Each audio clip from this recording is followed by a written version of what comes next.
Good evening, everybody. We'll go ahead and get started. It's right at 6 o'clock here, so we'll see how things go. But hopefully we can wrap this up around 7 o'clock. So it'll be up to everybody here. Well, certainly we'll have time for questions and whatnot. So we'll go ahead and get started here. But first off, I want to thank everybody for showing up. I mean, this has been discussed. Probably for about 6 months here now. We thought it'd be important to invite the community in.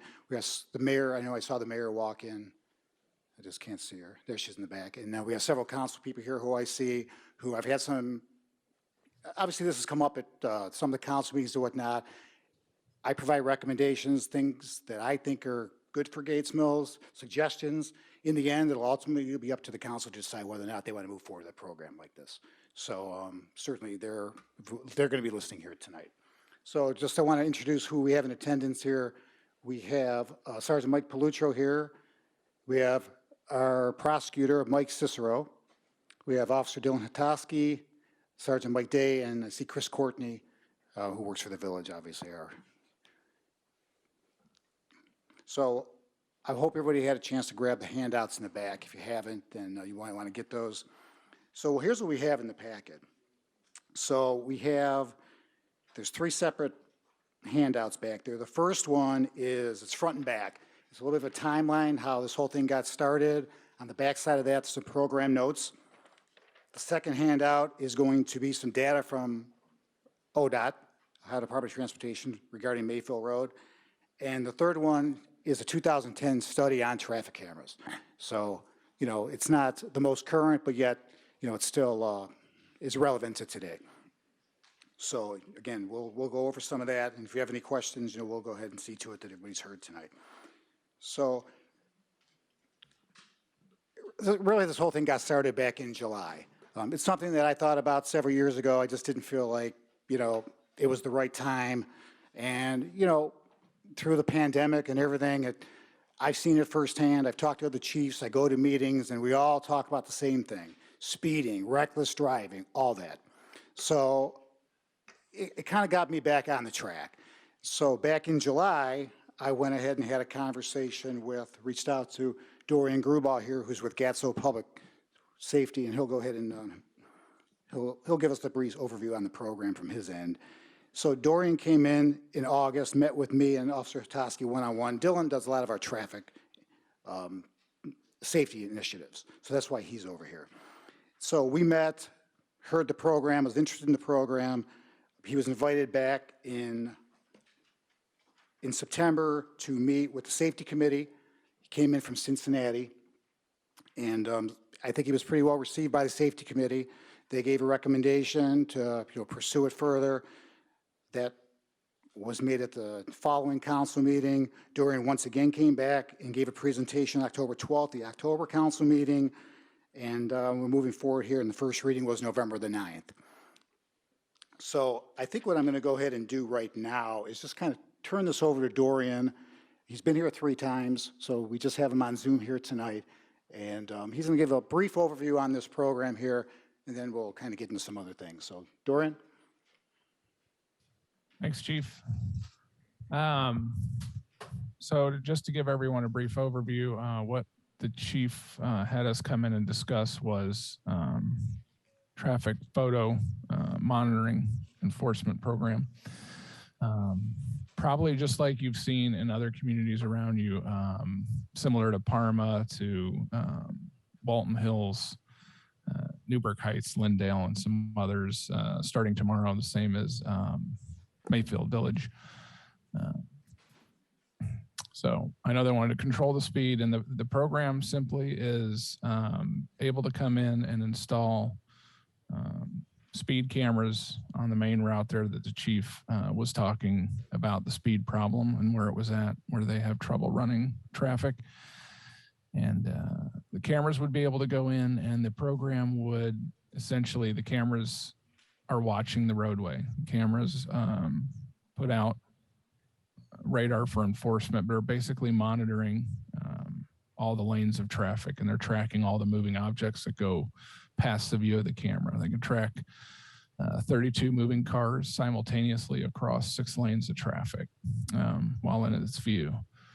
Anyone that goes past the cameras that's speeding, images are taken from the rear per Ohio state law of the license plate. The vehicle's run for the registered owner, and citations are issued for civil citations are issued for a speed violation to the registered owner. They're very much like a parking ticket as far as photo enforcement's concerned. That's why they go to the registered owner. Once the images are brought in from the camera, they go to the National Law Enforcement Telecommunications Center. They're processed, run registration. They're put into a ticket format. They're reviewed by local law enforcement, so they would be reviewed by a Gates Mills police officer. And if approved by the police officer and signed by the police officer, they would be mailed to the registered owner. As a company, we're able to come in and bring the cameras and set everything up and start the program and work with the police department and help them get up and running in their program. We're able to do that without charging the community any upfront costs. So anyone receiving the tickets would have the choice to either pay the violation or to have their day in court. And they have 30 days to decide that. And they would, if they want to go to court, they would go to the local municipal court there.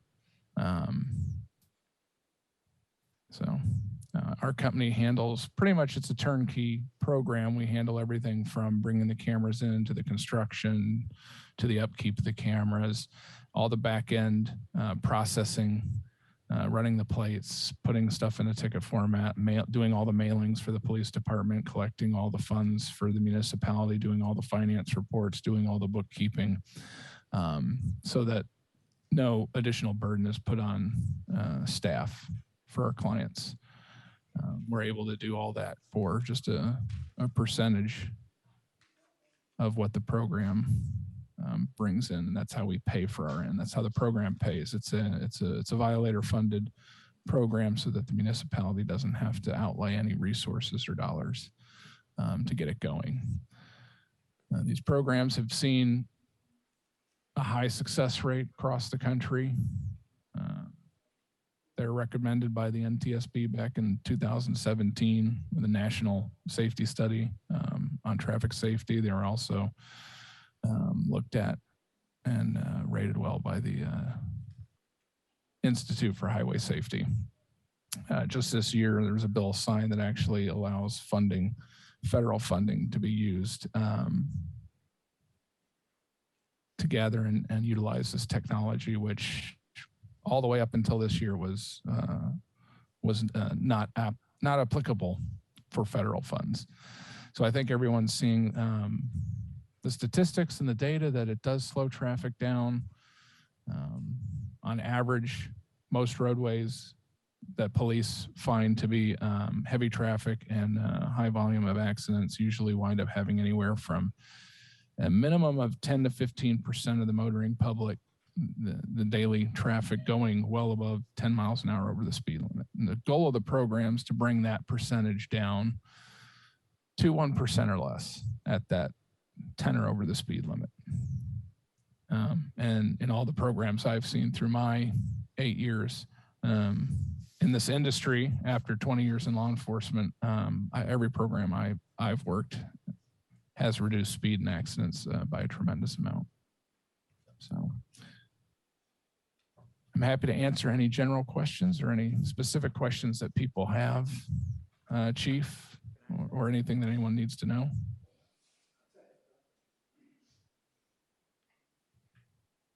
Okay, thank you, Dorian. Why don't we hold off on the questions, and then we'll come back to him, because I just kind of want to get into a little bit of what I had marked down here.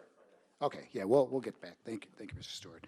So why do we want to do this? Well, here's our goal. Our goal is to make Mayfield Road as safe as possible. That's it. That is it in a nutshell. Okay, so how are we doing that?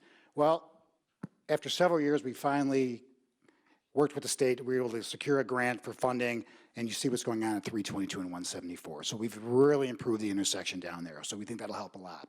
We're also getting opticoms in all the police cars, the fire vehicles, and whatnot. So we'll be able to control those lights when emergency vehicles are going through the light. That's been a problem for us over the years. So that's another way we're doing that. So now we're really trying to focus on the speed. Okay, so and when I'm going to talk about this program here, I am not concerned about people driving 5, 6, 7, 8, 9, 10 over the speed limit. That's not what we're talking about here. We are talking about the most egregious violators, the highest speeders out there. I don't care about John Q, dad going to work every day driving, 52 miles an hour. That's not what we're not zeroing in on those people. We're talking about the people who are driving well above the speed limit, and there's a lot of them.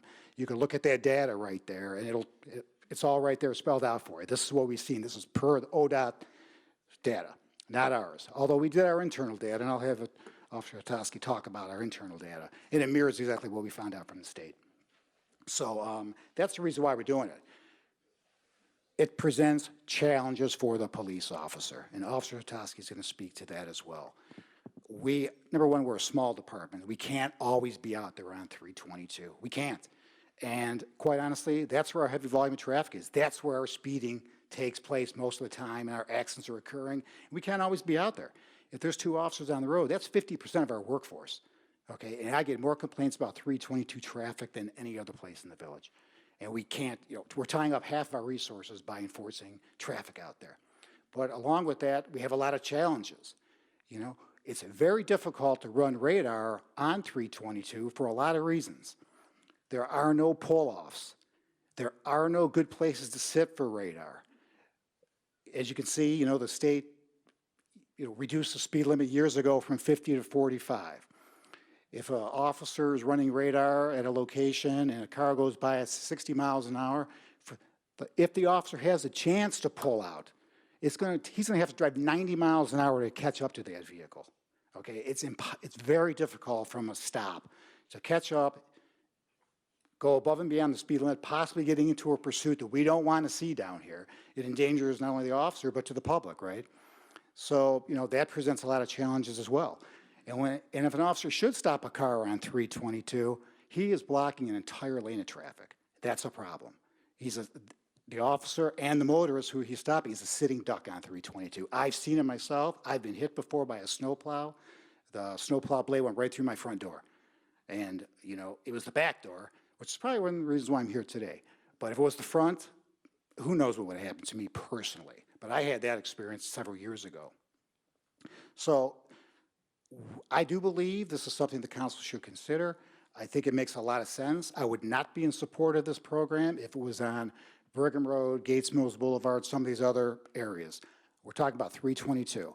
We have anywhere from 15 to 18,000 cars moving through here in a 24-hour period. That's a lot of traffic. And we can't be out there all the time.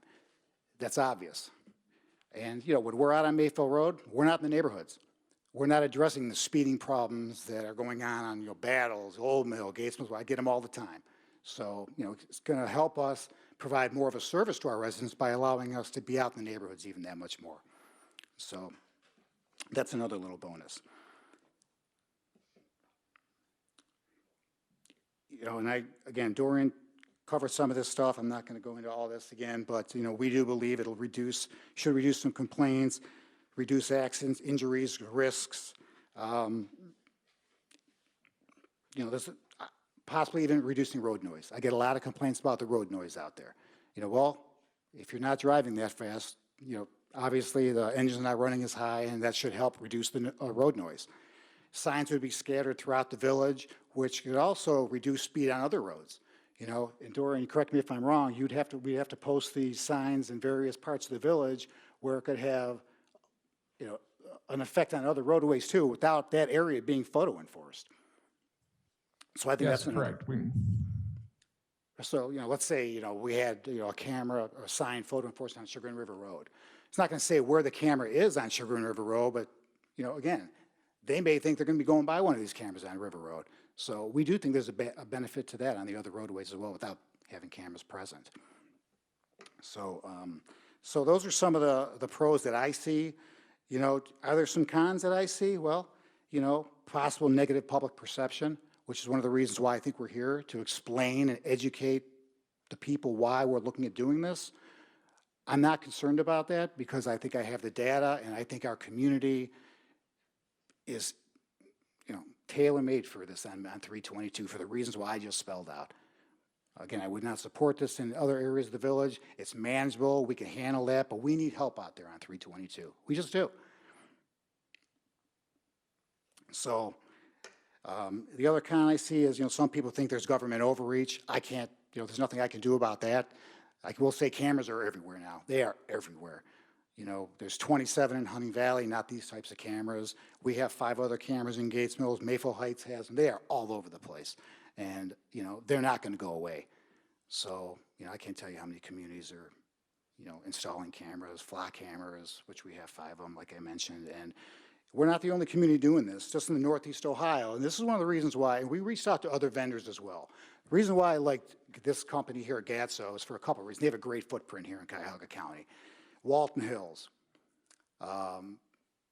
Parma, Mayfield Village, Newburgh Heights, Lindale, just to name a few. I think Dorian's looking at some other ones as well.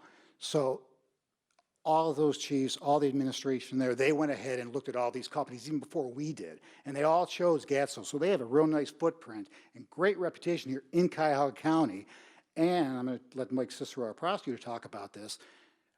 This was all set up already through Lyndhurst Court if people do want to challenge violations. So, because Mayfield Village is ahead of us a little bit. So they did a lot of the legwork for us. So everything's set up through the court when they take effect here tomorrow, and we'll be able to piggyback off of that. It'll save us some time down the road that we don't have to deal with the court. So that's another benefit that I'm, kind of excited that we have in place. So, I can get into other things. My job isn't to try to convince anybody here or do anything. It's just to share some information that I believe makes sense to the villagers down here. And, we'll see what happens and we'll go from there. But I want to go ahead and certainly have Mike Cicero talk, because there were some questions I got about the legalities of this. So I thought it would be a good idea for Mike to come up here. Mike is very knowledgeable in this area. Some of these agencies that I already mentioned, he's very familiar with. So Mike, would you mind coming up here saying a few words? Good evening, everybody. I'd like to say that I'm knowledgeable about this because I'm a prosecutor for the village, as well as other communities in the area. I represent Hunting Valley. I'm the prosecutor for Hunting Valley, prosecutor for Mayfield Village, Richmond Heights, one of numerous in South Euclid. And it's not because of that. It's because I was hired to become the lead counsel in a lawsuit that has captioned the village of Newburgh Heights versus the state of Ohio. Newburgh Heights, like many communities, enacted a traffic camera program back in 2014. The Ohio Supreme Court in 2014, in the Mendenhall case, and then again in Walker versus Toledo, established that it is a home rule power of a chartered village or city to create an administrative traffic program. And I want you to think about it like this. We all know what traffic tickets are. You have crimes and you have traffic tickets. But you also have other little things that cities and villages like to do to make your life as a resident or a homeowner just a little bit, unusual. A civil traffic ticket is the same thing as getting a housing or building code violation notice. It's an administrative notice that you get because you need to have your fence painted, you need your driveway repaired, your grass is too high. And you can appeal that to the BZA, the Board of Zoning Appeals, if you don't like that building thing. There are fire things as well that are administrative. They're not straight criminal right away because it's a little harsh to make them criminal right away. And zoning code violations are the same. You can do it administratively or criminally. That's what this type of legislation is. It's to take the traditional traffic court action and make it civil. What does that mean? It means at the end of the day, you don't get any points, the BMV never finds out, and you or your son or your daughter's insurance doesn't go up. Because that's what happens when you get a regular traffic ticket and it goes to Columbus. However, what has happened since 2014 is there are certain state legislators, both in the Senate and the House, that hate this. One who I will not name by mention, at a Senate committee hearing, the Columbus chief of police, this is when they had red light cameras too, he had a car going through 3 red lights in downtown Columbus, and it was the legislator's car who was opposing the legislation. The reality in Mayfield Village, and I consulted with Chief Matthias as well as Chief Minicello is, and believe it or not, Newburgh is smaller than Gates Mills, population-wise. But they have Interstate 77 going right through their town. ODOT, and this is not an estimate, they have cameras. ODOT has cameras on interstates. Newburgh Heights has 33 million cars going through the village on an annual basis. They have had 12 cruisers destroyed in the last 15 years, and numerous officers had to go out on workers' comp and were significantly hurt from just doing traffic enforcement on 77. Their secondary road, for those of you that may know it, is on the way to the steel mills, Harvard. So they have a fixed one on Harvard that's 12 miles an hour over and above, and they give people 15 miles an hour on the freeway. So you got to be going 76 miles an hour on the freeway or be going 37, sort of like, not like Cleveland Heights where it was 30 and a 25 and you're getting a ticket. So what the chief is saying is correct, because I've looked at the data here and I looked at it in Mayfield Village. If the village made the limit 5, 6, 10 miles an hour, the police department and the village doesn't have the manpower or woman power to even process the tickets. There's 1,100 a day going over 60, or I should say between 60 and 65. Extrapolate that out a year. In Newburgh Heights, we have a pending case I'm arguing before the Ohio Supreme Court. The state of Ohio tried to do the following, and I want to make you aware of this. Said that every city or village that runs a program has to send a copy of the ticket to the municipal court. It used to be an administrative process. Now we have to go to the municipal court. While the village is challenging that, I don't think we're going to win. But what we did win on is this. If you issued a ticket, the state said the city or the village has to pay a non-refundable filing fee established by the court. Even if the village wins, if it's contested, but you had to pay the fee even if the person paid the fine. Why? To lower the profitability, because that's what the legislatures think this is about. Second, you had to send each and every ticket had to go to the court.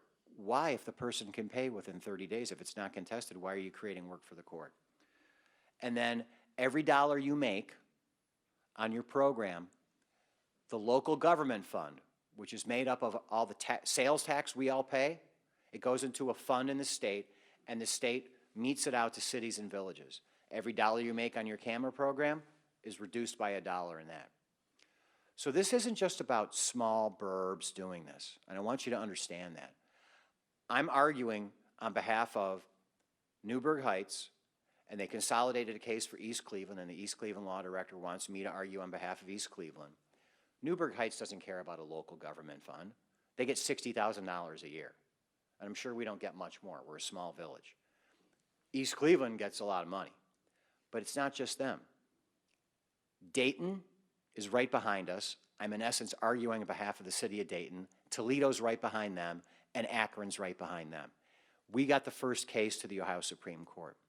Because all the law that's designed to do right now, it's designed to make it economically impossible to run the program. Yet the National Highway Traffic Safety Administration has shown and has studies that these work. For those of you that traverse around the east side, it's no different than Chief Lentz down in Cleveland Heights for years. He let his officers take cruisers home, and they'd be parked on the street. And you'd think it was a police officer. It reduced speeders, it reduced people running stop signs and red lights because they thought there was an officer on patrol. The chief is right. We don't have the amount of officers necessary to effectively run effective radar, but the topography is horrible. I went to Gilmore. I've lived in the community for years, and I've been affiliated with this village for 24 years now. I've had horrible accidents. We have the home rule power to do it, and think about this. Years ago, the village council used its home rule power to try to make River and Mayfield safer by making it no right on red. I remember when we could make a right on red from River and go on to Mayfield. But then all you needed was some idiot flying down the hill and rear-ending somebody. I remember the kids that died coming down from Chesterland. I remember the truck that almost took out Chief Whitmer that time. I remember Angela just a couple of years ago pulling out, Officer Hutetka, pulling out to chase a speeder down and getting cracked by a woman who was going, when we got the black box, 77 miles an hour down the freeway. These are things that are difficult, and I will tell you that In the Newburgh case, the most number of tickets that department's ever been able to write in a year, total, not speeding, total traffic tickets, is 600. Yet in our court record before the Supreme Court, 8,500 tickets were issued with a handheld camera on 77, and 33,000 were issued on Harvard. I don't think we're going to rise to that level, but the specter of having the cameras is no different than having a cruiser parked in front of a house on a street. It makes people think, number one, it's a deterrent. Number two, they have the right to contest it in two ways. Within 30 days, let's say, and this is the classic one, I addressed the kids at Hawken a couple weeks ago, and I told them, this might happen. And if it does, your parents are going to get a notice in the mail, and it's going to be your head, and you're going to get the car taken away. Now, understand that on the one hand, at least your insurance won't go up. But let's say, for example, that car's not registered to that 16 or 17-year-old, it's registered to mom or dad. You can transfer the liability. So if you loaned your car to somebody, you weren't driving it, within 30 days you submit just this little form that's on the back of the citation, and then a ticket will be issued to the driver. Second, you can contest it. And the chief and myself have spoken with Judge Coletta. I had to do it for Mayfield Village anyway. You can contest the ticket, and you will have actually you're not going to have a hearing right away, but you will have to pay the filing fee, because we had the Cuyahoga County Court of Appeals struck down that law that said that we had to pay the filing fee. You don't have to do the building department doesn't have to do it. The fire department doesn't have to do it. So they struck that down. So if you want to contest the ticket within 30 days, you pay a $50 filing fee, which is pretty reasonable, with the Lyndhurst Court. Now here's the rub about what the legislature unintendingly did. The judge and I have come up with a plan at my suggestion that the first hearing is just going to be what we call a pretrial. And you're going to informally come and see me. It'll be set probably on a Wednesday or Thursday afternoon. And I will say this, this, or this. Because to a lot of folks, it's going to be about money. You can't get points. Your insurance is infected, so it's just about money. Sometimes it's the principle, but honestly, 90% of the people in the communities I represent that come on speeding tickets, it's about money. And I have the ability, with the judge's approval, to say instead of paying $150, you just pay $100. And it might be that they may have more than one ticket too. But here's the issue, and here's the problem with the way the law was written that we're also challenging, saying it's unfair. When you go to a municipal court has to reach a final decision, and you do that through a judgment. And it could be a small claims or an eviction or whatever, but this is a civil case. It's no different than a small claims. So the problem is, if somebody contests the ticket, and we have a little mini trial, it's a civil trial, I have to prove by a preponderance that it was scientifically reliable and accurate, and this was the person that was driving, then they have a judgment rendered against them. And this is where I've argued, and I'm arguing in the Supreme Court about this. Every time I have to go and I have to do one of these contested tickets and the village or the city wins, given the community, there's a judgment that affects that person's credit score, because it's a judgment in a municipal court. And what I propose to do, and the judge is in agreement with me, is I'm going to pre-try the case. I'm going to try to give some financial incentive by lowering the fine, and then get them to pay it, the lower amount, and then the case is dismissed. And that's not the village's doing, and that's not anybody. That's what the legislature did. It used to be handled administratively through the cities and the villages. But when you shove it into the court's lap, the court has to dispose of the case somehow. And that's what's difficult. And I know I had a question beforehand. One of our incoming councilmen had asked me, I asked the chief about, there's a provision in the law that an officer has to be present. That was stricken down in both Mendenhall and Walker versus Toledo. It hasn't been the law since 2014. And, you know, council will do what council wants to do with this. But I will tell you that the programs work. They are not only, as the chief said here, Mayfield Village's data is so horrible. And this was during the pandemic.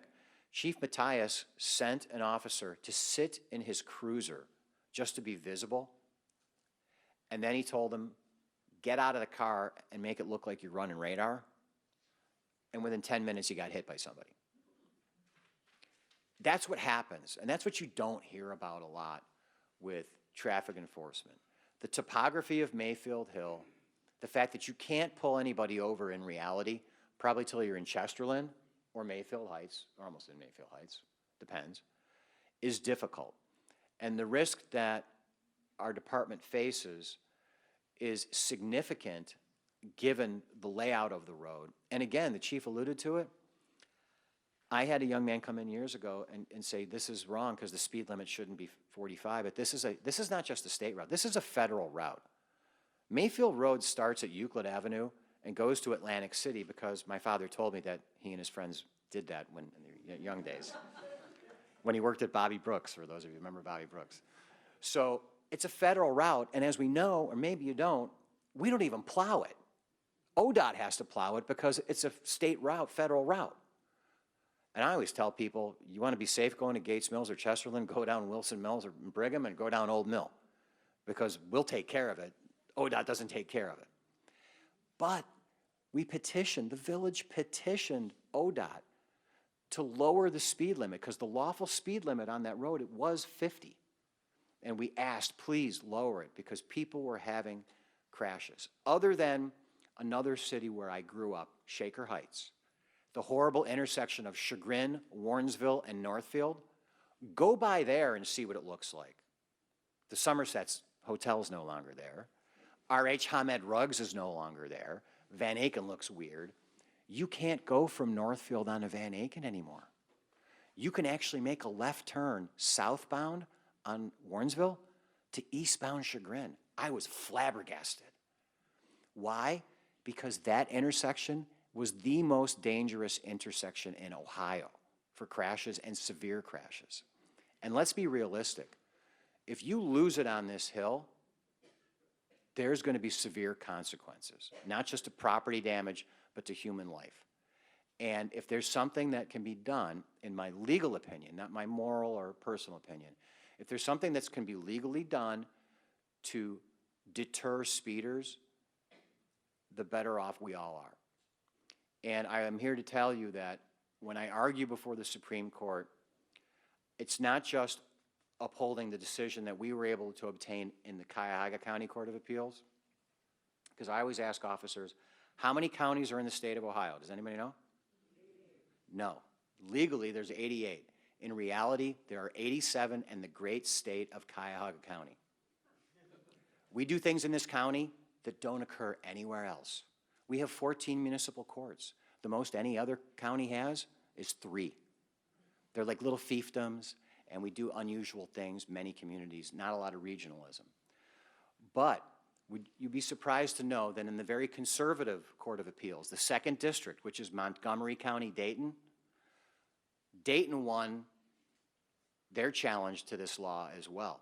So not only am I arguing on behalf of Newburgh Heights and East Cleveland, I also have 3 conservative judges from Montgomery County that felt the same way. What the state is trying to do is to limit a city or a village's right to exercise its home rule powers. And one of the things that I'm concerned about and I feel passionate about is this. If the Supreme Court doesn't affirm these courts of appeals holdings, all it's going to take is a legislator to get, a bug up his or her you-know-what. And you can no longer appeal something to the BZA. You can no longer appeal a decision from the ARB to council in certain cities. They're going to say, oh, no, you have to take this right to court. You have to take it right to municipal court. And even in a law that was passed about 10 years ago, which quite frankly came out of one of the Gates Mills cases that we had to recuse ourselves, myself and my late mentor, Vince Feudo, our longtime prosecutor here, there was a dog case here, and it was a dog bite case.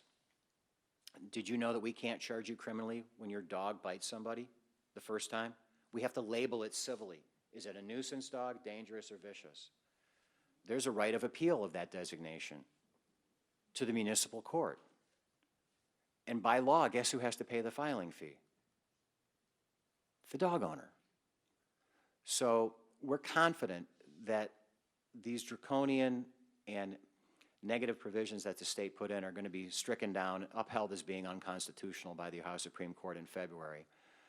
And, you know, as of right now, oh, one other thing, legally.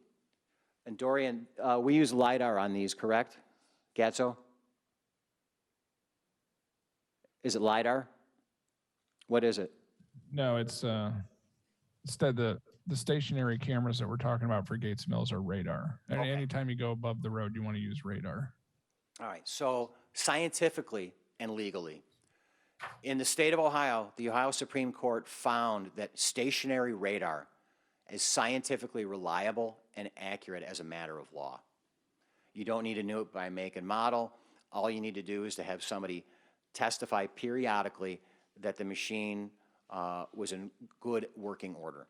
That's it. And that's for criminal. That's a beyond a reasonable doubt proof. This is just a preponderance proof.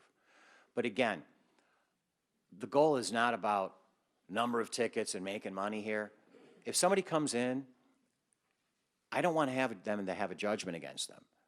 And if I can resolve it short of that, that's what my goal is going to be as the prosecutor, and Judge Coletta is on board with that. I will tell you that, and Newburgh writes a lot of tickets. I've checked with the chief over there. They average about 5 people a week, 4 to 5, that want to contest the ticket. And that's with writing over 40,000 a year. So the burden is not going to be tremendous. We will also work with the court so that if somebody pays, and then the judge can just dismiss it, the person he doesn't even have to go back to court. And by the way, as of right now, I'm still doing telephone pretrials with most folks. So in other words, I go to court every other Wednesday for the village, and I just call an offender, or I call the lawyer if they're represented by a lawyer, and that would be the same for this. And I think we're going to keep that program going in the future. We don't know how long, you know, the specter of COVID is going to be around, but we can get a lot more done in a lot more efficient manner. So the only time that someone would have to come to court for one of these tickets is if they're actually going to be a hearing and they want to actually have the case heard. But a pretrial would just be a telephone call. So, thank you. You know, one important point I wanted to bring up is I don't want to give the impression here that we're not going to be out there on 322, or we're not going to be out there on 322 enforcing any traffic laws. That's not the case. This program is in addition to, not in lieu of. Nothing's going to change what our officers do. This is going to allow us to be out there, have an extra set of eyes all the time. So that's an important distinction. Doesn't mean we go away. You're still going to see the police officers out there running the traffic. But what we do see down here is we're not out there as much during the rush hours because of the volume of traffic and the dangers that it provides. So usually our officers are out there during the non-peak times where it's a little bit safer for them to be out here, because I'm about safety for the officers, right? Now, we're small. We go an officer down, that's about 10% of our workforce. That's a lot. You go up the hill to Mayfield Heights, not minimizing it, but if an officer, was off for an extended period of time, you can absorb that pretty easily on a 30, 40-man department. With us, it's not the case. And, we feel that. So I'm preaching safety. I thought it'd be real important. I just wanted to have Officer Tatowski come up here and just speak for a few minutes on what he experiences out there. He's really one of our primary traffic safety officers. So I asked him to say a few words and let him explain to the audience here what he sees out there. Hi, everyone. I'm Officer Ostosky. I've been with the Gates Mills Police Department for the past 8 years, and between checking on your guys' houses and driving the roads, I do spend a lot of time on Mayfield Road and other areas where speeding is a problem. And those stats that you see in those packets, those are true. The speeding is a very big problem on Mayfield Road. So what I'd like to see happen is obviously reduce the speed on Mayfield Road. First, for the safety of officers. Nationally, there's about 50 officers that die from accidents every year. That's about 1 officer per week that dies from a vehicle accident. So I'd really like to see the speed come down on Mayfield Road. It becomes a problem when we're assisting disabled vehicles on Mayfield Road. They run out of gas, they get a flat tire, they have engine problems, and they can't decide where they stop their vehicle when they run out of gas. They're going up the hill, they lose their braking power, they're on a curve, and we need to somehow deal with it. And we're almost usually in the worst spot imaginable and blocking a lane of traffic, and it can cause accidents when people are speeding through the area during that. Same thing when we're stopping a vehicle for traffic offenses. The speeding vehicles going past you while you're out there talking to the driver is a little bit unnerving, and I do kind of fear for my safety during that time. I'd love to see the speed come down just for the safety of everybody else driving on the road.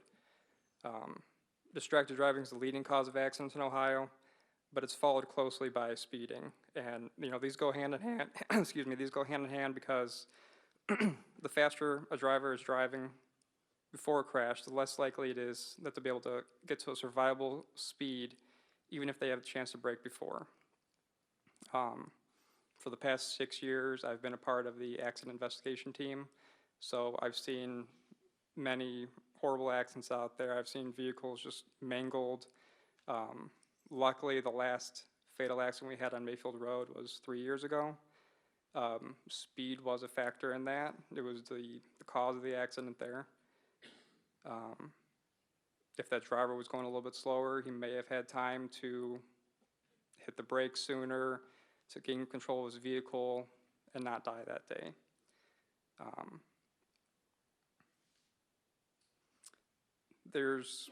On the crash team, we get paged out to all these different accidents, and we get to use these crazy formulas that involve momentum and kinetic energy and velocity and stuff like that. And the recommended following distance behind a vehicle is 3 seconds. When you're traveling 45 miles per hour on Mayfield Road, that's 198 feet that you can travel in 3 seconds. And no one drives this way, but technically you should have 13 car lengths between you and the next car. At 60 miles per hour, you can travel 264 feet in those 3 seconds, 17 car lengths. One of the reasons why accidents happen so frequently is because the average reaction and perception time of a driver is 1.5 seconds. That's the time it takes for you to see something in the roadway in front of you, lift up your foot off the gas and push it on the brake. At 45 miles per hour, that time it takes for you just to put your foot on the brake, you can travel 100 feet. At 70 miles per hour, you're traveling 154 feet before you even get a chance to hit the brakes. Combine that with, on our last fatal we had, we took a cruiser out there and we measured the friction of the roadway, and we're able to determine how fast a car can stop on Mayfield Road with a 6% grade. So at 45 miles per hour, 100 feet just to hit the brakes, and then full braking power, you're still going to skid about 90 feet. So you're going to go about 190 feet before you actually come to a complete stop. At 70 miles per hour, which I see quite frequently, you're going to travel 154 feet before you hit the brakes. You're going to skid 220 feet for a total of 374 feet before you actually stop. Combine that with people texting on their phones. You can travel 200 feet just looking at a text real quick. Pick your head up. Now you're traveling another 100 feet before you actually get to hit the brakes. So there's a tremendous potential for accidents on Mayfield Road.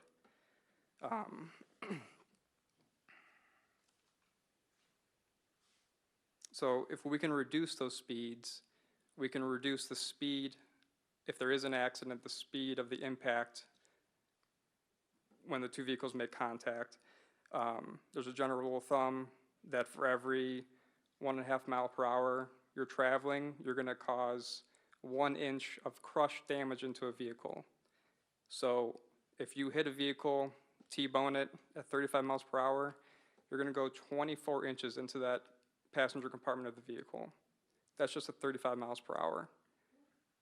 At 72 miles per hour, if you have a drunk coming down the hill or something, they T-bone somebody at the intersection, and you're going to have 48 inches, 4 feet of crush damage into the compartment.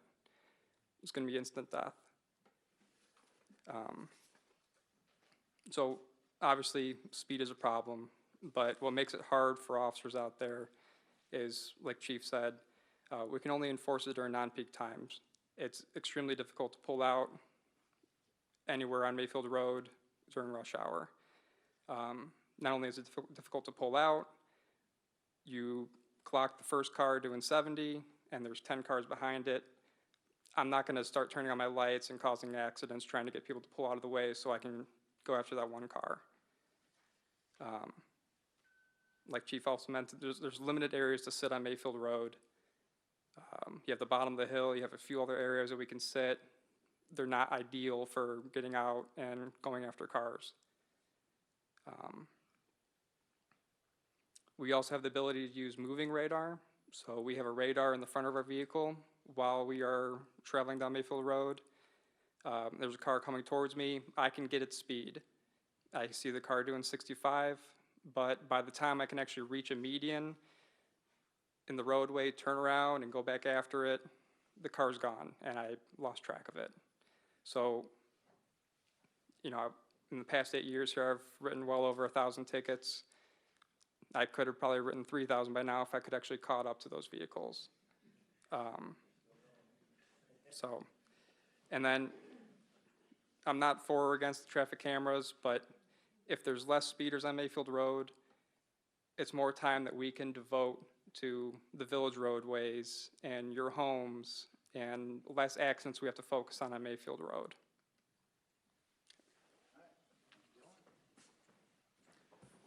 Okay, well, I think we'll start taking some questions here. So Dorian's available from GATSO. Certainly I'm available. Prosecutor's available. You know, whatever anybody wants to say.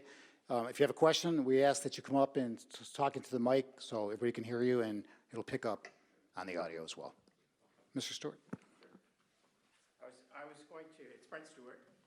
I was going to ask Dorian, on your point about reducing speeding, I think you said that typically it's 10 to 15% that are going above 10 miles per hour, and you can reduce it to 1% over the, by implementing the cameras, so that only 1% are now going over 10 miles per hour. Is that correct? Yeah, that's the hope. And that's what I would say the average is. I think the numbers that Gates Mills has for that road from ODOT are like they're already, the ODOT data, again, 2016, 2019, when the last time that speeding survey was done, the 85th percentile, which is safe speed, according to ODOT, is 57 or 56 or 57. So we're already over, 10% of the speed right now, and that would be a safe speed. So what you're intending to do through the program would be cause people to change their whole behavior, are you not? Which may or may not happen, given you're going down a hill. actually, yes, the goal of any speed enforcement is to get people to change their behavior. ODOT's actually, we did not reach out to Gates Mills. ODOT was the one that recommended speed enforcement cameras to the chief because of that roadway and because there is no engineering that can be done to that roadway to make it safer as far as speed is concerned. There's nothing ODOT can do. The only way to do it is through enforcement. My view would be that we should be going after ODOT to recommend some changes to the road to make the road safer, or make the road more uncomfortable to drive at a high speed. Rumble strip. That's what they're already saying. They can't do that. There's nothing they can do with the grade of that roadway, with the makeup of the hills, without, at least from my understanding, as I'm saying, there's nothing they can do to slow traffic down. Now, do we have a new baseline from ODOT for 2021 so that we would have this for evaluating whether this program is at all successful? Like, what data will we run with? No, we don't have, because of the COVID, obviously, things, traffic was reduced. Officer Tutowski did do an internal study. Dylan, when was that? So the radar unit that we have, it's not as advanced as something an ODOT would have. So it's just a radar sign, but it can still capture vehicles coming through. It's not going to capture every single lane. So you see it's capturing about a third of the vehicles. But fortunately, it's still capturing, if there's 10% of speeders, on ODOT's data, it's capturing 10% of speeders on our radar sign. And if I may, in Mayfield Village, we had that question in Mayfield Village. Uh-huh. And ODOT has a camera on 271, and it Right. gives you 5-mile-an-hour increments like the data you have here. Right. And in 2000, they had 2018, 2019, 2020. And it's actually, you can go to the Ohio Department of Public Safety website and look up ODOT cameras, and you can get data for all over the state. Even though the number of vehicles is down. Speeds are up. 2020. Right. I could not begin to tell you how many more high rates of speed. It Oh, was yes. like on 271, the amount of drivers at morning and afternoon rush going 85 plus was staggering. There were times that there were 29 cars Right. between 4 and 6 going 100 miles an hour plus on 271. Right. So that data's there. Yeah. But I don't think that, because we don't have the equipment that ODOT. People don't follow speed limits. People drive based on what they feel is safe to them. And they're moving. Yeah, true. Cameras were placed for the speed. Okay, thank you. Oh, thank you, Mr. I'm sorry? Can I ask where the cameras were placed for the speed, where you got these numbers? They were on, well, I can. This is per ODOT because they had Zoom meetings with them. So they were, well, I know you would know, like the Womelink, in the area of the Womelink house on Mayfield Road, it was across both lanes. They laid the tubes down, is what they did. About halfway down the hill, a little bit west, on the Oz driveway, for those of you who are, it was in that area. For both, but an important point, that was, and here's what we found. So 75% of that data was for eastbound, but we also had 25% of that data going westbound at exceeding the speed limit at 60 miles an hour plus. We had like 300 cars going up the hill westbound. I just noticed the times, and a lot of the times are like school hour times. I noticed. Rush hours. There's a lot of school kids that just pull out from County Line Road, all the time. I mean, that's a big issue. And, I'm just looking at the times where I see the highest speeders. And do you know the difference between Aspen is at the top of the hill where Hawken is and the bottom of the hill where Chagrin and Mayfield is? I mean, I don't have that data in front of me, no, but just from my experience, I would say there's more at the bottom of the hill for sure.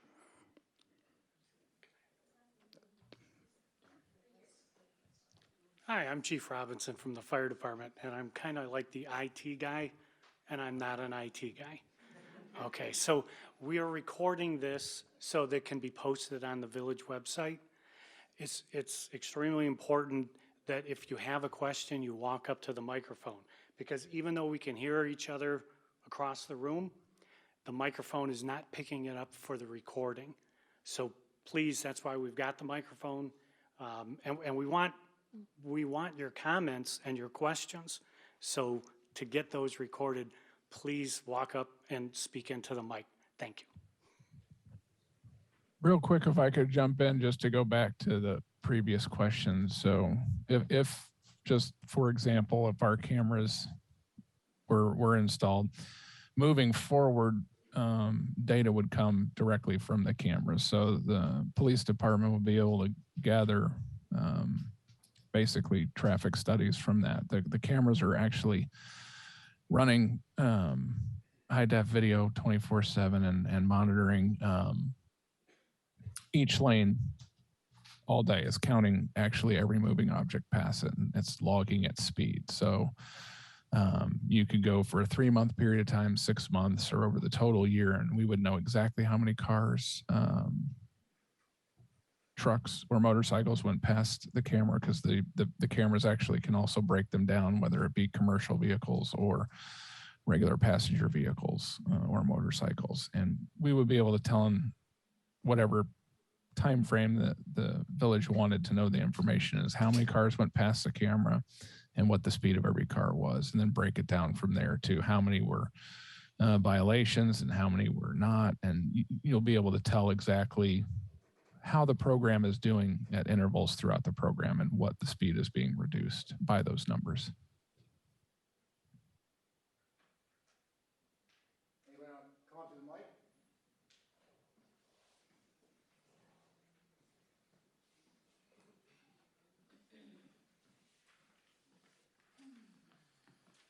Hi, I'm Trina Nemistil.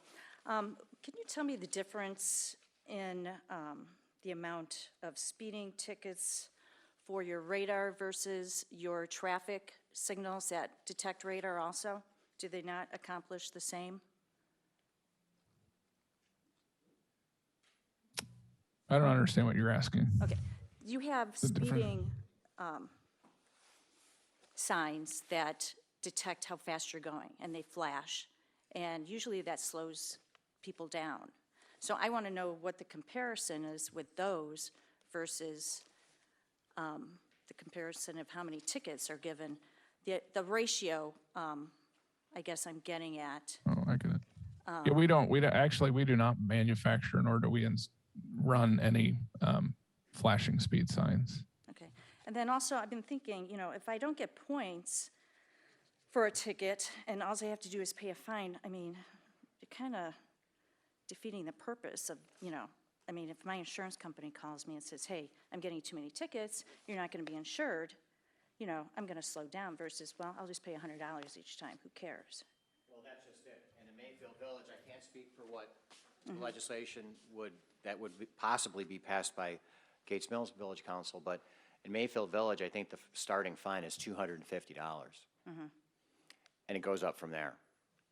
And that includes, then if you want to contest it, it's $50 on top of it, which gives me wiggle room. But again, the other thing that's important to note is that no community that I know of, not even Dayton, not Toledo, goes after every offender. And you may have heard this in the past. Do I pay it? I got one in East Cleveland going past Neela Park. Do I pay it or do I pay it? Most programs only send people to collections that are repeat offenders. 3, 4, 5 tickets. What about people, okay, so I'm going 65, the speed limit's 45. What about everyone that goes 50? I mean, they're still breaking the law. I mean, do you ever get anybody? If you'd like us to set it to 50, Well, we no, can I'm set just it to saying, 50. I mean, so you just arbitrarily, It's called discretion and using your judgment. And these fine people and the fire people have to do it every day on duty. We don't, it's not a science at all times, although we're using technology. There's a certain amount of wiggle room. What is reasonable? You referenced the 56 miles an hour from ODOT. We're not trying to be unreasonable, but at the same time, if you look at the data. so and what happens with the money that is collected, goes into the general fund. general fund? Okay, is any of that money taken away? Would you like to know how much Newburgh made in 2018? $2.8 million. Okay. So, well, my question is then, does your federal funding get, whatever you make from this, does it get taken away? There's no effect on federal funding. So it doesn't affect any monies that No. is And given to Gates Mills? as of right now, both the 8th and 2nd District Court of Appeals have held that there can be no reduction from the state's local government fund either. Is there something right now going on, Supreme Court with that? That's what I'm arguing on in February. Okay, The villages and cities won, and the state appealed it to the Supreme Court. okay, okay, that's all I have.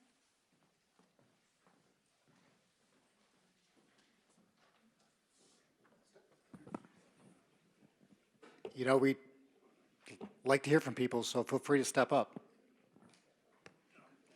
I can assure you the mayor and the council, people are listening, and they're taking notes, so, this is your time because they're listening. No, I'm happy to step up. First of all, this is government overreach, everybody. It's hard enough today with all this China virus and all these rights have been taken away. And even this meeting's like totally unnecessary about the speed to stop this, that. We don't need cameras. We have great police officers here. It's just the whole idea, we don't need cameras in Gates Mills. It's just more Big Brother watching, and I think it's ridiculous.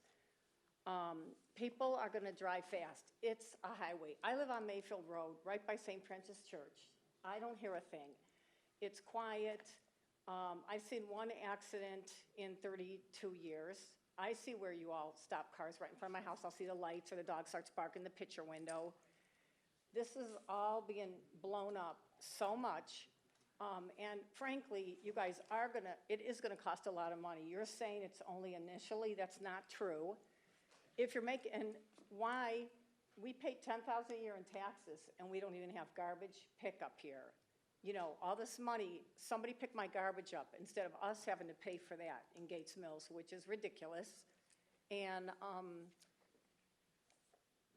you know, the fact of the matter is, whatever you put it at, nobody goes 45 miles an hour down that hill. I never go 45 miles an hour down or up. And I don't believe this is such a problem the way you guys are making out. And I just really hate the whole idea of cameras.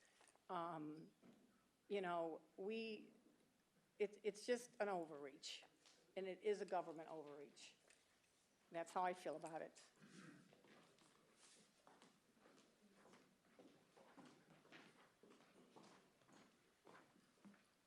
Hi, I'm Caitlin Emistill. I live at the bottom of Mayfield Hill and River. I do want to know the difference of how many accidents have been at the tops of the hill by Hawkins School and on West Hill compared to the bottom of the hill. Because I live right there. You said last time there's been an accident was 3 years ago. I know there's been numerous ones at Hawkins. So, you know, if you say speed, you would think speed would be at the bottom where people get the most amount of, speed. And then also, so many trucks, you know how many commercial trucks go up and down that hill? All those, the braking systems on those trucks with that grade of a hill, they can't, lower to those speeds that you are looking for, And then also, I'm going back to what I said at the last council meeting. I know that officer was struck when she pulled out in incoming traffic. So that was technically her fault. I know you said the speeder was, or the driver was going over the speed limit. So that was only one incident. So there hasn't been multiple. The other incident where it was totaled, the officer was parked behind a large truck and the brakes gave out. So that's why the truck, rear-ended her and basically totaled that car. So I just don't like how things are being on paper, as trying to make it look better for you, obviously, what you want. But I just wish it was a little bit more honest. And has there been an accident? I asked you at the council meeting last time, has there been an accident of a driver rear-ending a police officer because of speed? Because they were pulled over? Service department. It's been another vehicle that's been hit, not an officer, but Okay. the vehicle stopped, there's been vehicles. Okay. Was there? I wonder if there was flashing lights on that vehicle. I mean, usually whenever there's a driver on the side of the road where there's an issue, when there's a police officer behind, there's flashing lights and everybody pulls over. I want to know also, you say because it's you're blocking a whole lane of traffic. I mean, every other road in Gates Mills, if you're pulling someone over, you're going to block a whole lane of traffic. So it's kind of a funny thing to say, when you have 2 lanes, you can go around the person. They're not going 65, 70 miles an hour on that road, are they?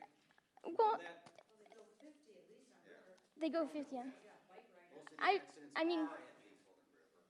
I do the stats, I know that. a lot has been at Hawken, and there should be a no turn on red on Hawken as well. You know how many those kids pull out. I've almost been hit, 5 times. I drive up and down Mayfield Hill probably 10 times a day. But All right, let's just the kind last, of, the last question I have is who's going to be giving the tickets? I know an officer has to. So is it going to be more time behind the screen than on the road? no, I'll be handling a lot of those along with Detective Day, who, has a lot of office time as well, so we'll be able to handle that. Okay. Last point I'm going to make is I'd rather see all the officers on the road because when somebody's visible, it does a lot more than just seeing a camera. Because if I know the camera's at this point, I'm going to slow down and then keep going faster right after it. So thank you. Okay, thank you. Mr. Baker?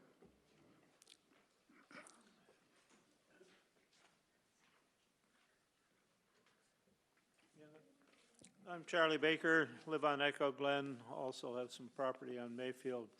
One of the things that's becoming a significant issue is the growth of class 4 through 8 trucks on Mayfield. We've been there 36 years. And the noise, when I went around and tried to talk to some people on Echo Glen and on Mayfield, that was probably as important a consideration as the safety, was the excessive sound that's being generated. So that was one thing. Secondly, I don't think people realize, not as only is it getting out of a road like Echo Glen, which is the last one on Mayfield, as you go up the hill, but getting off Mayfield onto Echo Glen is just a nightmare sometimes. Thanksgiving night in that dark and rain, I almost got hit from behind. Somebody came up behind me and they almost lost control of their vehicle. They were honking their horn frantically. And I had just, you have to slow down to about 6 or 7 miles an hour to be able to make that turn and stay in the proper lane. So I really think that it's important that we get this speeding down, and if the signage that's put up helps, and I think that that's a very, as important a factor as anything else is going to be the signage that goes up that warns people that there is this characteristic going on of taking pictures and measuring the sound. So the residents on Echo Glen, all that I talked to, and on Mayfield are totally in favor of moving forward with this. Thank you. Sure. Tony Lammers. I live on Colvin. I am totally in support of the concept of reducing speed on Mayfield. It's a crazy road, and the speeds every day you just see them and it goes nuts. This is not really a question to you, more to the council, I guess. Back in the day, or the impression is that people, villages or communities put these cameras in for economic reasons, and it's a windfall. Regardless of what the real answer is, that's what the public views this thing as. Back in the day, Lindale was, in addition to a pain in the neck, a significant laughing stock, if you will, of the entire northeastern Ohio community. How does Gates Mills not become a laughing stock by having? Yeah, and that's a fair question. And, you know, I don't perceive that as a problem. I really don't, because, you know, and I'm not speaking for Lindale. It's not what this is about. I think they have a bad reputation. I don't think they have a good reputation with their residents, number one, for whatever reason or reasons. They are extremely small. We're talking like 0.1 square mile, and they probably have 100 people living there. So I believe that's where the friction comes from. That's why the reputation. I will also tell you, when I did my site visits, Walton Hills, they've had these cameras in 2017. The chief has not had one complaint. Not one. One other comment is that 10 years ago, my wife was T-boned at the bottom of Mayfield River Road, so it was a pretty bad crash. Okay, thank you, Mr. Lammers. And quite frankly, the chief put it really well, and Newburgh gets a little bit of stick about it until some of the evidence that was put into the record about the 33 million cars and so on and so forth. Lindale's Lindale. I mean, Lindale had a mayor's court that was abolished because the state legislature changed the law so that specifically to get rid of Lindale's mayor's court, saying they could not, and that was traditional enforcement. That was officers on 480 that they eliminated Lindale from doing. This is different. Mayfield Village is doing it for safety reasons. Mayfield Village's general fund went up $6 million in a pandemic year of 2020. But yet, at the same time, and I just want to say this, I'm speaking the truth. In the last 10 years, the state legislature has eliminated the personal property tax on equipment and inventory and has eliminated the inheritance tax. And I know I don't attend many Gates Mills Village Council meetings or Finance Committee meetings, but I would bet that the village's finances have gone down since the abolishment of the inheritance tax and the intangible personal property tax. Many other communities are facing the same thing. I do not think that enacting this for, let's say for the sake of discussion, 20 miles an hour over. Anybody going more than 20 miles an hour over the speed limit deserves some kind of punitive measure. I don't care what street you're on, whether it's 25, 35, or 50. And that's what I talked about before with judgment and discretion. This isn't about money. It's about trying to get the speeds down.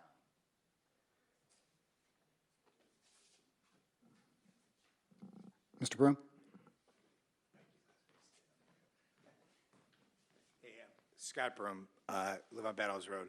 So, look, it seems to me the real idea here is to try to get people to slow down. And I don't think we're the only community that's suffering from this. I know that Mike mentioned Mayfield Village and Newburgh. And I mean, I don't know if you saw, but recently Brecksville they took a different approach. And the cameras are one approach to try to get the speeds back down. If, for whatever reason, the speeds have generally increased, and try to reel everyone back in. Now, Brecksville took the approach that they've upped their fines on regular speeding tickets all the way up to $500 for an for a speeding ticket. And Mayor Ruby and the Assistant Law Director, Sergio DiGirolamo, pointed out that, look, this isn't just 77 in Brecksville, it's Route 21, and they're driving right through the center of town at 82 and 21 at speeds 20, 30 miles over. You know, the idea here is that speeds are going to come down and that less tickets are going to get written.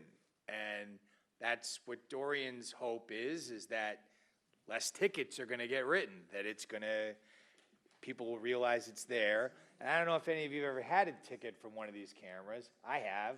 680 in Youngstown, right where you get off of Market Street. I drive there quite a bit, and it's pretty tricky getting off. There's cars coming in, coming out. And when I got one, actually, my wife got it. I was driving her car, and so it was even more incentive. And so now I pay attention to what the speed is when I'm going there, because usually I got my mind on 27 other things, and I'm driving fast. And now I'm like, oh, hey, this is where the camera is. I better slow down. And so it works. I mean, from personal experience, it works. And it only took one. Now, maybe I'm smarter than other people, but I doubt it. So it only took once to get me to pay attention to my speed at that spot. So that we could take a different approach, I suppose, and raise the fines, but then you're going to get, people would get a ticket. First of all, the officers have to figure out how to get the ticket, which is hard, but if they got them, then they're going to write a ticket for a $500 fine and points and everything else, and this is probably a gentler way to nudge people into bringing their speed down. So I'm not crazy about the idea of cameras, but this will probably work, and that's all we want it to do is work. So that's my thoughts, is just work, right?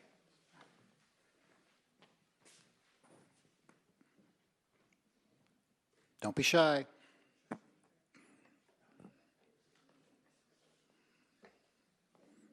That's just a statement that I live on Mayfield Road as well, and I am against overreach, but on our side of Mayfield, the north side, we live in between West Hill and Gates Road. And there's a curve there. And when you come out of the driveway to turn, the cars are coming so fast at times.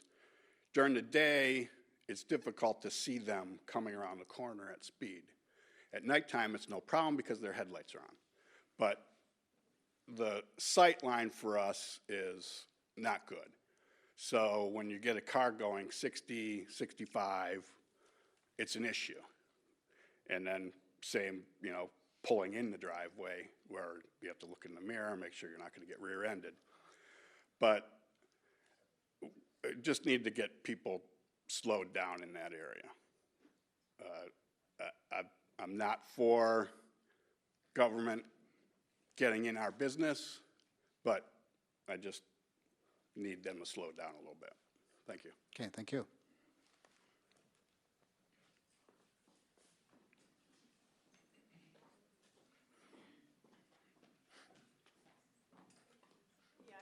say one more thing, is you say it, you know, it starts out this way and then it goes bigger and bigger. That's why you guys think, I think when they see the money they're gonna make, it's gonna be just the beginning. And everyone's talking about, this is dangerous, this is dangerous. How about sitting in your driveway and making sure there's nothing coming before you pull out? Or you, We do that. yeah, you lean out of your car, you turn. I mean, before you know it, you're all gonna wanna put us all in bubbles for safety reasons. Everyone's getting ridiculous. I grew up in the 70s, and it's just ridiculous the way people think. Yes, you have to be careful pulling on a main road, and you have to look.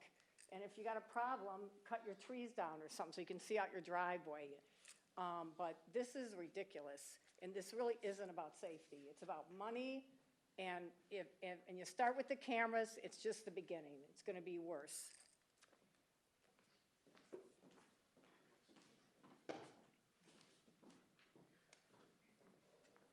I'm Chris Courtney. I'm the village engineer. I just wanted to touch base with the gist of the improvements that are being made at the Mayfield intersection as a part of the resignalization project in an effort to make that intersection safer. We've done a couple different things. We've lengthened the left turn lanes to allow cars a better opportunity to get out of the through lane of traffic and slow down before they get to the light. That minimizes rear end collisions with cars that may be coming too fast from behind. We've reduced the offset of those two cars in left-hand turn lanes. If you remember, they used to be like this where you had to look through the other car to be able to see what was going on. We've reduced that so they're more straight across from each other, which will make those turning movements easier. We've added advanced detection equipment to the signal so that if there is a runaway truck or a car coming down the hill that's not able to stop in time for the signal when it's getting ready to change, it will not allow the light on Schooner River Road to change, which will hold traffic to allow that runaway vehicle to come through the intersection without T-boning somebody, because that's been a problem in the past.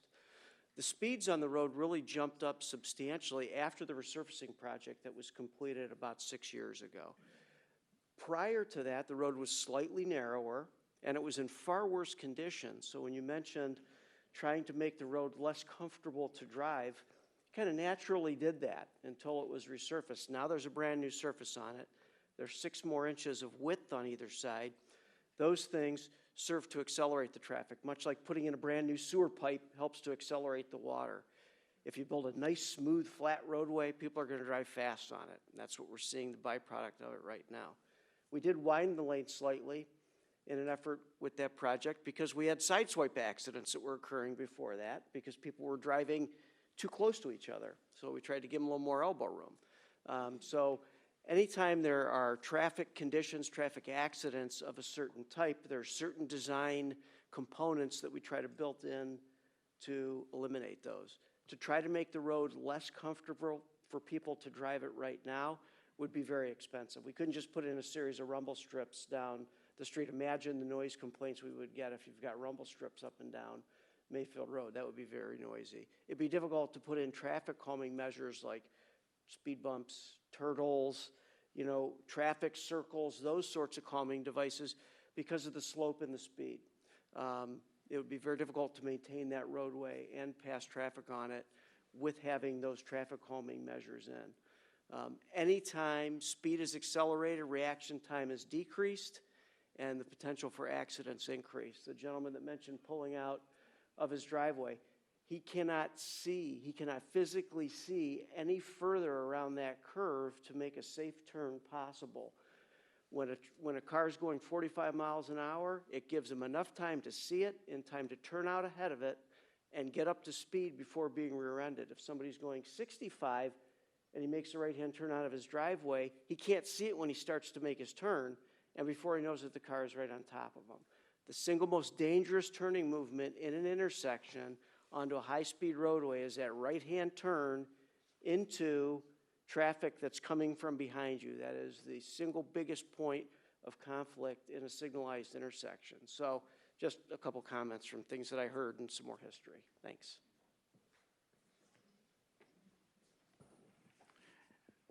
Anybody else? Comments?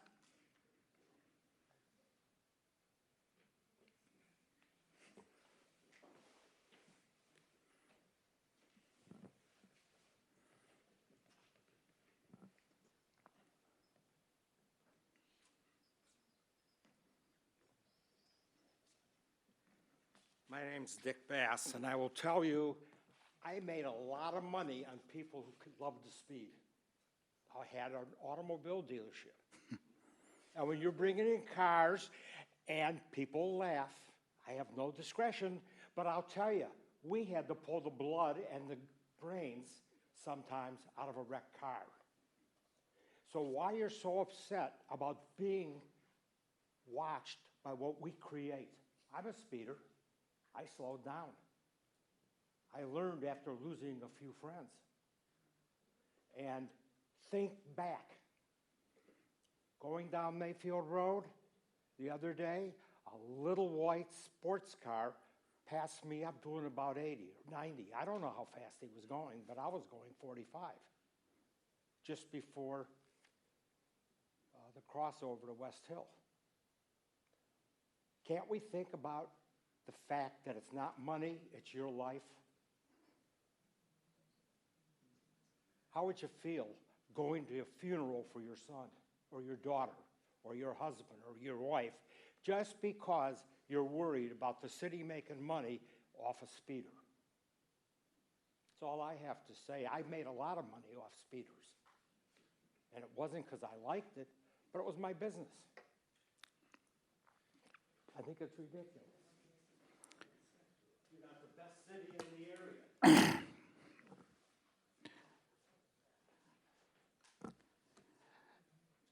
Anybody else?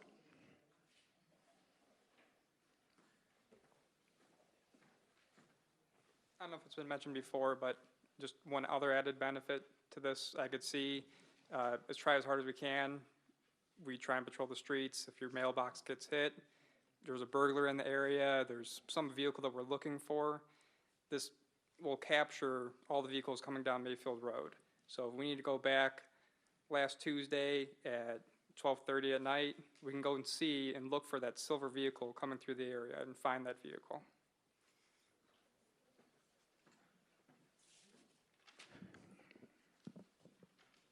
Okay.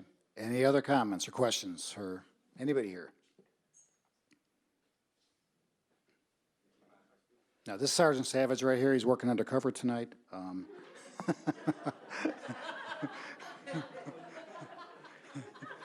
Sorry, I got off late working a side job today. But, I'm sorry for speaking up. But I wasn't planning on speaking. I don't like speaking in front of people. But what I can tell you is there's no hidden agenda here. There's no big government. There's no, okay, we're trying to reach this amount of money. I sit next door to the chief's office.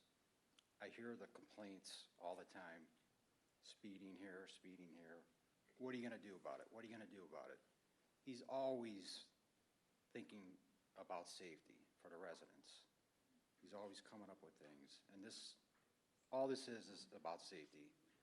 And I only spoke up because when people speak that they don't know what they're talking about, that's when I speak up. And the chief, he's always looking above and beyond of doing stuff. And I can tell you right now, this is all it is about safety. It's nothing to do with money. That's all I have to say. All right. Thank you.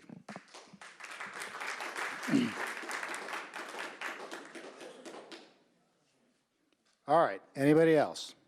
Okay.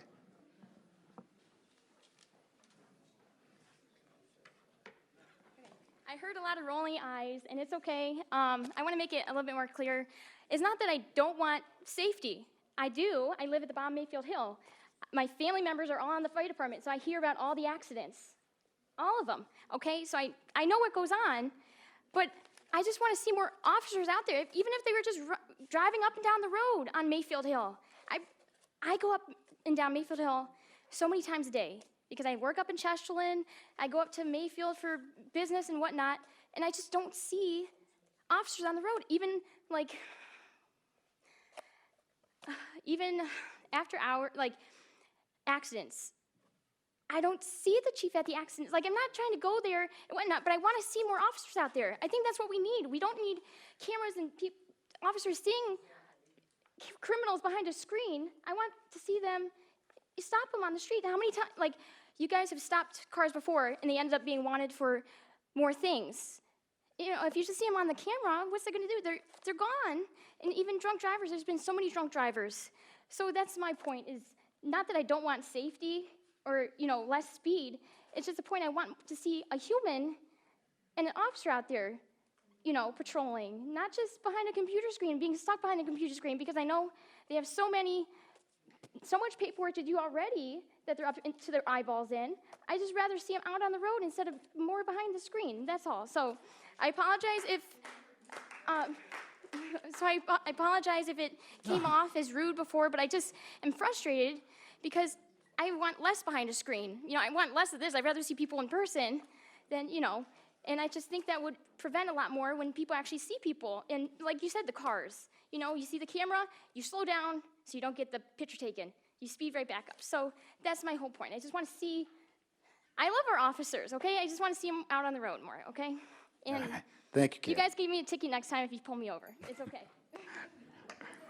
Hey, Chief, if you don't care, just one comment. I think the young lady there is saying what most people say. They want to see their cops. I just want to point out that the cameras are not, they're not anything other than a tool that can be used by the police department to help them. It's not so that they never have to drive up and down that road again. It's not even so they never have to do traffic enforcement on that road.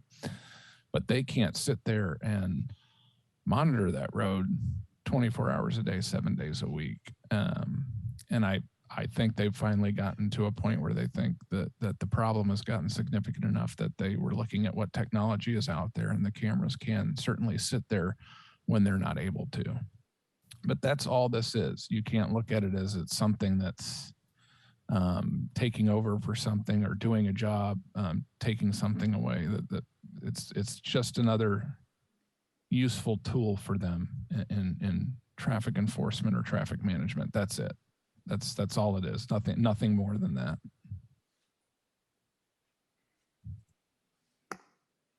Okay, last call. Anybody? All right. I think we're good. So I do appreciate everybody for coming out. Feel free to email me, contact me, mayor, council, whoever, if you want to let your feelings known, you didn't speak up tonight or whatever. It'll be on, hopefully it'll be on our webpage tomorrow, if we can get that going. So it'll be available for people who want to listen to me again, I guess. But anyways, thank you for coming out.